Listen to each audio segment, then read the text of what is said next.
Afternoon, folks. Welcome back. It's John Pettipas, 12:30 noon hour, which is Friday, and it's the 18th day of February, 2022. Wonderful gentleman sent me a video this morning, and I watched it from the opening, the 4-5 speakers, and the questions and so on. It was wonderful on the freedom protest, on Parliament Hill up there in Ottawa. Now, I'm in Nova Scotia, and I was watching the business news, and it was abundantly clear in that if you look at why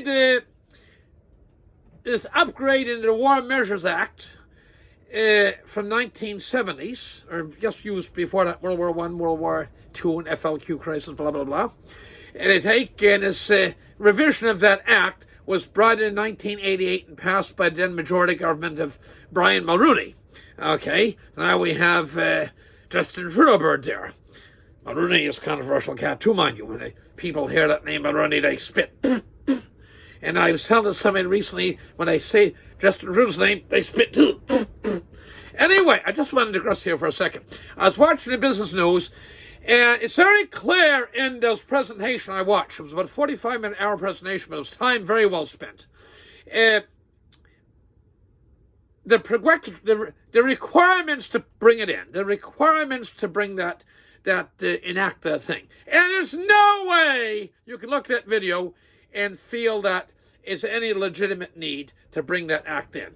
Interestingly, at noon hour when I was eating dinner, there was a company working on a pipeline in BC, and they were attacked by 20 adults with axes, and they tipped over excavators. How the hell they tipped over excavators? Did a number on the ukes and hauling machines, and they tried to burn down one of the offices or work camps where the fellows were staying.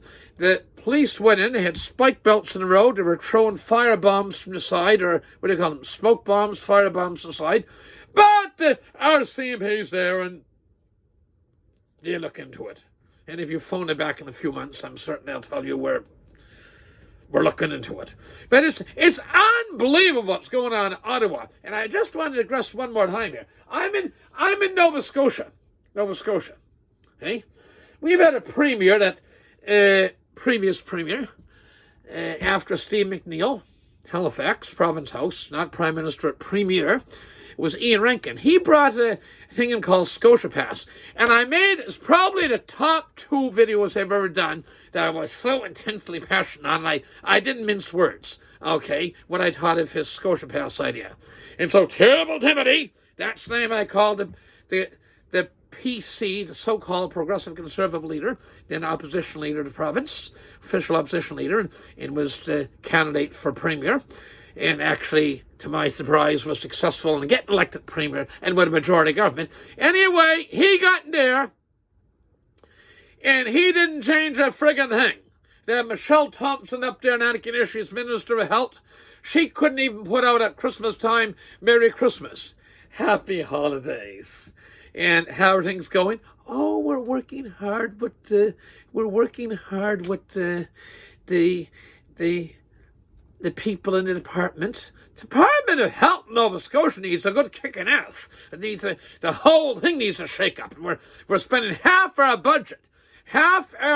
budget almost is going for healthcare. If every dollar comes in, 47 cents of every dollar, almost half. So if out of a loony, 2 quarters, half of that dollar goes just for healthcare.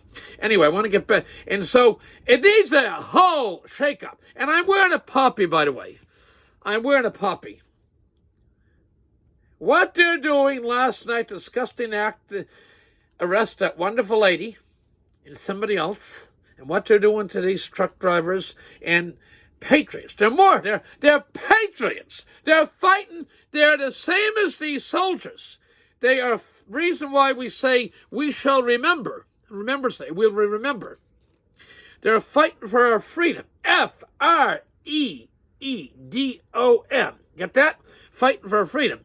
It's unbelievable what they're doing to them.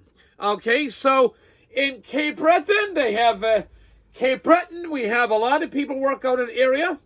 Nova Scotia, we have a lot of people work out the area. If anybody thinks that oil and gas isn't important in pipelines to our economy, I had a call from a lady on Valentine's Day afternoon, and her son and her nephew and a nephew's friend and another fellow, plus so there was 3 young guys, all graduated, going out to Alberta to work, and they would not have the work they're doing without the fact there's oil industry there, and they take oil and gas industry. Her son works as an iron worker, and there's another one, I think another, there was 5 anyway, in a small community from down the shore, from beneath Mulgrave, Pirate Harbour, down to Sandpoint. There's 5 fellas out there working. So anybody thinks that the oil industry in BC or Alberta is not important to people in Cape Breton Island, Nova Scotia, or mainland Nova Scotia,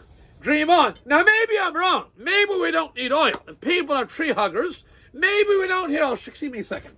I'll shut the lights out for a minute. See it getting darker? I'll shut the lights out. Maybe we don't need electricity. We just we'll go back and live in caves. But 7 billion plus people in the world, adding a million people every week, 1 million plus people. So 7 billion people in the world. 1, 2, 3, 4, 5, 6, 7 billion people in the world. Billion with a B, and 1 million being added every week or a little bit more. I think we'd run out of caves, so I think we're going to stick with electricity and oil gas for a long time. But so that War Measures Act or Emergency Measures thing, you have a bunch of hooligans attacking the pipeline, BC. Go over those bastards. Go after the drug dealers, the drug growers, not after peaceful protesters recite the Lord's Prayer, singing Old Canada, hugging people, saying hello to one another, cleaning up garbage in the streets, being like they're like Boy Scouts and Good Samaritan in the Bible. With that, I'm over my time limit, and I'm going to go. So that's my relevant brief by my standards. We need oil and gas, and we should be putting that act on people that destroy private property, and not after peaceful. The right to protest is critical. Without the